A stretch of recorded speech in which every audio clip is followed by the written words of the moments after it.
Hi, this is Vijay. Welcome to bull street. So இந்த வீடியோவில் ஒரு பெக்குலியரான ஒரு கான்செப்டை வந்து நம்ம எப்படி எம்ப்ளாய் பண்ணுறது, எப்படி அதை வச்சு நம்ம ஒரு பணம் சம்பாதிப்பதற்கான முயற்சியை பண்ணுறது அப்படிங்கிறத பார்க்க போகிறோம். அது என்ன அப்படின்னா, இந்த ஏவிஎம் வழியில் ஸ்டாக் ட்ரேடிங், ஏவிஎம் வழியில் ஷேர் ட்ரேடிங் அப்படிங்கிறது தான். ஏவிஎம் சினிமா கம்பெனி இருக்குது பார்த்தீங்களா, அந்த உருண்டை சுற்றிட்டு இருக்கும்ல, அந்த ஏவிஎம் வழியில் ஷேர் ட்ரேடிங் பண்ணுறது அப்படிங்கிறத இந்த வீடியோவின் தலைப்பாகவே நான் பிளான் பண்ணேன். இதை சொன்னோம்னா என்னங்கடா இது இப்படியெல்லாமா தலைப்பு வைப்பீங்க அப்படிங்கிற மாதிரி யோசிக்க தோணும். ஆனால் அதில் ஒரு சின்ன லாஜிக் இருக்குது. அந்த சின்ன லாஜிக் தான் பெரிய மேஜிக்காக இருக்கும். அது என்ன சின்ன லாஜிக், அது என்ன பெரிய மேஜிக், அதை வச்சு நம்ம என்ன செய்ய போகிறோம் அப்படிங்கிறத இந்த வீடியோவில் பார்க்க போகிறோம். இப்போ மார்க்கெட் நல்லா இருந்தது அப்படின்னா நம்ம எது வேணாலும் கவலைப்பட தேவையில்லை. அப்படியே நம்ம விரும்புகிற ஸ்டாக்கை வாங்கி ஓட்டிகிட்டு போயிட்டே இருக்கலாம். மார்க்கெட் மோசமாக இருக்குது அப்படின்னா இன்வெஸ்டருக்கு தான் அது பாதிப்பு. ஆனால் வந்து ஒரு ட்ரேடருக்கு ஷார்ட் செல் பண்ணிக்கலாம். ஈக்விட்டியாக இருந்தால் ஷார்ட் செல் பண்ணிக்கலாம், ஸ்டாக் ஃப்யூச்சராக இருந்தால் ஷார்ட் செல் பண்ணிக்கலாம், ஆப்ஷனாக இருந்தால் புட் எடுத்து கொண்டாடலாம். ஆனால் மார்க்கெட் வந்து ஒரு ப்ளஸ்ஸாக இல்லாமல் மேலே ஃபுல் த்ராட்டிலில் மேலே போகாமல், அதாவது ஒரு புல் மார்க்கெட்டாக இல்லாமல், மார்க்கெட் ஒரு பியர் மார்க்கெட், அதாவது கீழே விழுந்து கீழே போயிட்டே இல்லாமல், அப்படியுமே இல்லாமல், இந்த பக்கமும் இல்லாமல் அந்த பக்கமும் இல்லாமல், இந்த எலெக்ஷன்லாம் சொல்லுவாங்கல்ல, அந்த ஹங் பார்லிமெண்ட் வருது அப்படின்னு, ஒரு தொங்கு பாராளுமன்றம் வருதுன்னு, எந்த கட்சியும் மெஜாரிட்டி இல்லை, அப்படி தொங்கி போயிடுச்சு, குதிரை பேரம் நடக்குது, இங்கே யார் என்னங்கெல்லாம் சிக்கலாக வருதுன்னு சில பார்த்துருக்கோம்ல, சில சமயங்களில் பார்த்துருக்கோம், பல சினிமாக்களில் பார்த்துருக்குறோம். அந்த மாதிரி ஸ்டாக் மார்க்கெட்லேயும் ப்ளஸ்ஸும் இல்லாமல் மைனஸும் இல்லாமல் ஒரு தொங்கலான நிலைமையில் மார்க்கெட் இருந்தால் அதை எப்படி நம்ம எக்ஸ்ப்ளாய்ட் பண்ணுறது அப்படின்னு யோசிக்கும்போது தான் அந்த ஏவிஎம் டைப்பான ஒரு சின்ன லாஜிக்கை இங்கே எம்ப்ளாய் பண்ணுறதுன்றதை நான் கண்டுபிடிச்சேன்.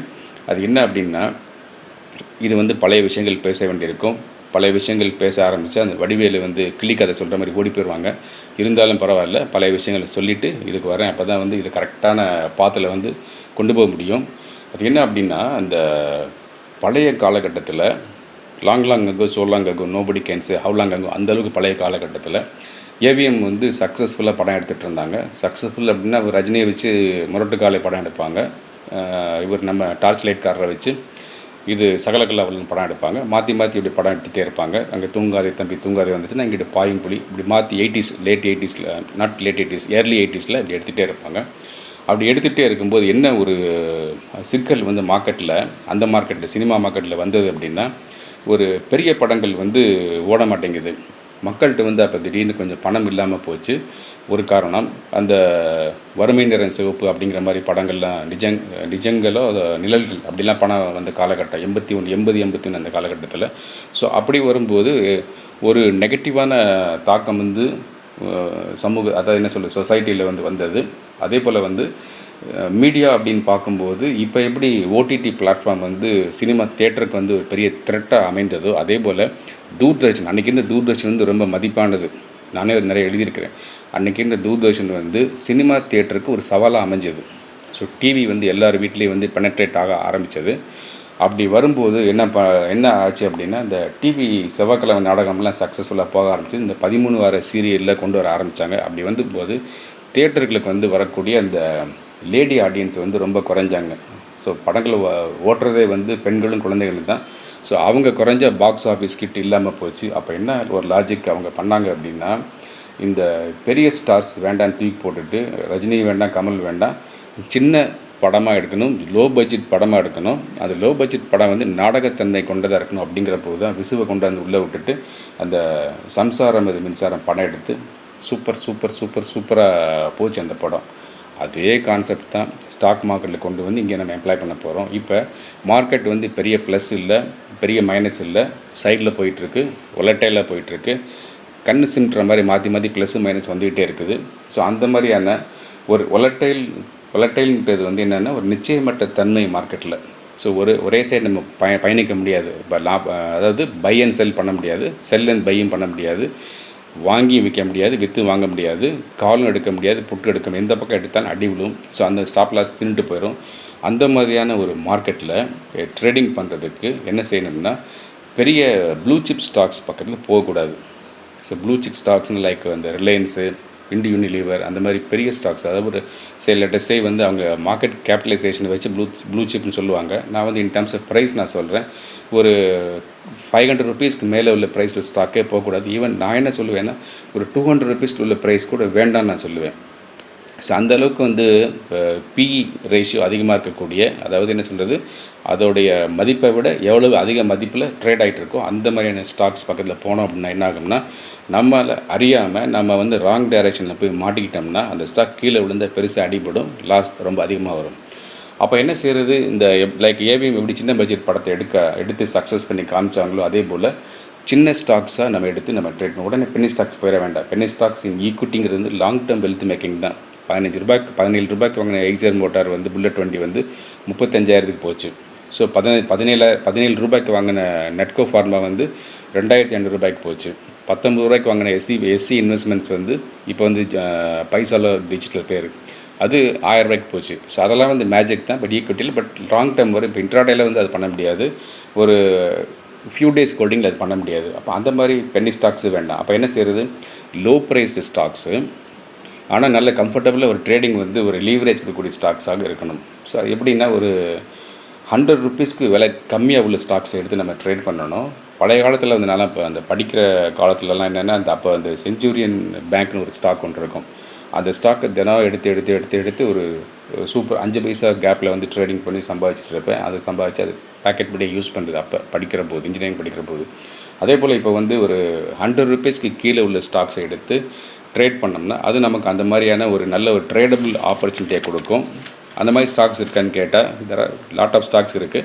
இப்போ எனக்கு வந்து ஃபேவரேட்னு டார்லிங் ஸ்டாக்ஸ் நம்ம சொல்லுவோம் இல்லையா, ஸோ அந்த மாதிரி ஸ்டாக்ஸ்னு பார்த்தோம். எனக்கு எப்போவுமே ஃபேவரேட் வந்து அந்த ட்வின் ஸ்டாக்ஸ் நான் சொல்லக்கூடிய bank of Baroda, Punjab national bank. So bank of Baroda கூட இப்போ 66 ரூபா அந்த ரேஞ்சு போயிட்டுருக்கு. பஞ்சாப் நேஷனல் பேங்க் 30 ரூபா 32 ரூபா ரேஞ்சில் போயிட்டுருக்கு. ஸோ இந்த ஸ்டாக் கொஞ்சம் நல்ல வந்து ஒரு ட்ரேடிங் ஆப்பர்ச்சுனிட்டியை வந்து இப்படி போயிட்டு வரல கொடுக்கும். ஸோ அதே போல் வந்து ஓஎன்ஜிசி, தென் ஐடிஎஃப்சி ஃபஸ்ட்டு பேங்க் வந்து கொஞ்சம் வொலட்டைல் பண்ணும், கொஞ்சம் லோ வால்யூம் சமயத்தில் காமிக்கும். ஆனால் அது காசு கொடுக்கக்கூடிய பங்கு யாரும் அந்த பக்கம் போகிறதில்ல. இதெல்லாம் நான் சொல்கிறேன் ஈக்விட்டியில். ஸோ ஆப்ஷனில் டெஸ்ட் பண்ணி பார்க்காதீங்க. ஆப்ஷனில் பண்ணுறதுக்கு பென்னி லெவல் ஆப்ஷன் தான் கரெக்டாக இருக்கும்.